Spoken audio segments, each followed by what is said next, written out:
हम लोग सोचे कि हम लोग गलती किए हैं तो हम लोग कहाँ जा, हम लोग यहाँ न रहेंगे। मैं यहाँ पर मौनबार गांव में हूँ। ये गांव डुमरिया प्रखंड का गांव है और बहुत ही पिछड़ा, बहुत ही रिमोट गांव है। यहाँ पहुँचने के लिए एक साधारण आदमी को बड़ा मुश्किल है। मोटरसाइकिल भी नहीं पहुँच सकती है। डुमरिया से यह करीब 12 किलोमीटर दूर बसता है गांव। प्योर जंगल में है, जंगली रास्ते हैं, पगडंडियाँ हैं। बहुत मुश्किल से हम लोग यहाँ पर पहुँच कर आए हैं। आज जो ये घटना घटी है, 4 आदमी की हत्या हुई है मौनबार गाँव में। एक ही परिवार के 4 आदमी, एक सत्येंद्र सिंह भोक्ता, एक महेंद्र सिंह भोक्ता और इन दोनों की पत्नियां मनोजवा देवी और एक और महिला ये सुनीता देवी, ये 4 की हत्या हुई है। नक्सलियों ने हत्या की है, बड़ा नए अंदाज में की है, फांसी पर लटका के। कोई गोली नहीं मारा है, गर्दन नहीं काटा है, फांसी में लटका के ये किया है। बड़ा एक तरह से हृदय विदारक दृश्य था कि जब वो नक्सली आए यहाँ पर तो घर के तमाम लोगों को इकट्ठा किया और उनमें से 4 लोगों को जो उनके शिकार थे, लक्ष्य थे, उनको रोक लिया। बाकी लोगों को घर से बाहर कर दिया, दूसरे एक पड़ोस के घर में बंद कर दिया और फिर आके यहाँ जो सलूक उनको करना था किया।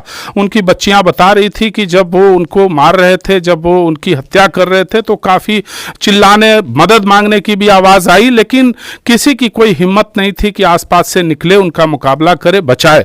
तो ये घटना एक 16 मार्च को हुई घटना के बदले में हुई है, प्रतिशोध में हुई है या उसके संदेह में हुई है, जिसमें 16 मार्च में हुआ क्या था कि इसी घर में 4 नक्सली आकर ठहरे थे। बाद में उनका शव मिला था, उनकी बंदूकें मिली थी, AK-47 कोबरा के, और पुलिस के लोगों ने बरामद किया था।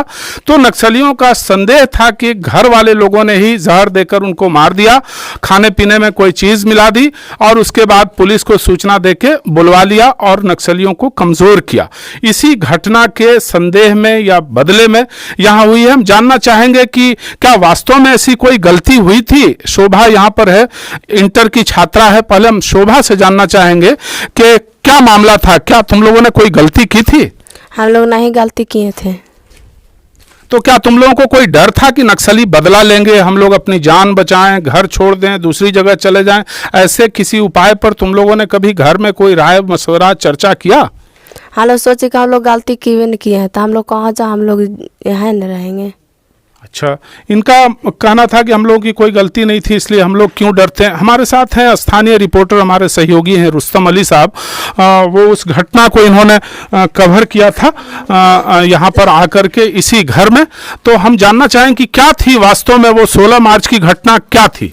16 मार्च को यहाँ पर हम लोग आए तो सब यहाँ से जो नक्सली 4 नक्सली की हत्या हुई थी यहाँ पर, 2 का शव उस घर के अंदर था, यहाँ पर सामने में था, इधर दाएं तरफ एक था और 2 नक्सली का शव जो था बाहर में था। अच्छा। वो 4 की हत्या हुई थी। कौन थे वो नक्सली, उनका नाम वाम याद है? उनका जो था अमरेश, कामरेड अमरेश नाम था, कामरेश उदय थे और शिवपूजन और सीता, शिवपूजन और सीता थे। अच्छा, तो उनकी जो हत्या हुई थी कैसे हुई थी? गोली मारी गई थी, गर्दन काटी गई थी, कैसे हत्या हुई? तो 4 को गोली लगी थी। हाँ जी, पूरा शरीर था गोली से छिदा हुआ था। अच्छा अच्छा, तो और क्या बरामद हुआ था उस समय? उन 4 के पास हथियार था, आधुनिक हथियार था उन लोगों के पास। अच्छा, DSLR वगैरह जो होता है आधुनिक हथियार वही था। तो इस घटना का उस घटना से क्या संबंध हो सकता है? जगह वही है, संदेह था। पहले भी माओवादी जो थे वो आरोप लगा रहे थे इस घर पर कि यही लोग जो थे बुला करके खाने में जहर वगैरह मिला करके किया गया था, पुलिस को बुला कर उनके हवाले किया गया।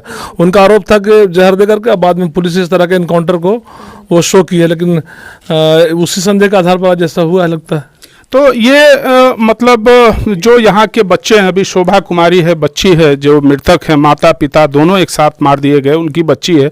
शोभा कुमारी कह रही थी कि हम लोगों ने कोई गलती नहीं की तो हम क्यों डरते और हम क्यों यहाँ से पलायन करते, ये था। लेकिन जो सरकार की खुफिया एजेंसी है, जो सरकार को इंटेलिजेंस इनपुट देता है, या सरकार की जो संस्थाएं हैं, क्या उनको भी कोई इस तरह का आभास नहीं था कि नक्सली ऐसा रिटेलिएट कर सकते हैं? इनकी सुरक्षा के लिए क्या व्यवस्था की गई? देखिए, बार बार वो लोग इस बात को कह रहे थे कि इस हत्या में, माओवादियों की हत्या में इस परिवार का हाथ है। वो बार बार अपने पंपलेट वगैरह, ये तो नक्सली कह रहे थे, लेकिन उसके बाद भी खुफिया विभाग या पुलिस या जो सरकार का सुरक्षा विभाग है, ये सब चैतन्य नहीं हुआ। उनके तरफ से परिवार को तो किसी तरह न सुरक्षा दी गई, न कहीं ले जाया गया सुरक्षित जगह पर, वैसा तो कुछ हुआ नहीं परिवार के साथ। धन्यवाद। आज हम लोग यहाँ पर हैं मौनबार गांव में।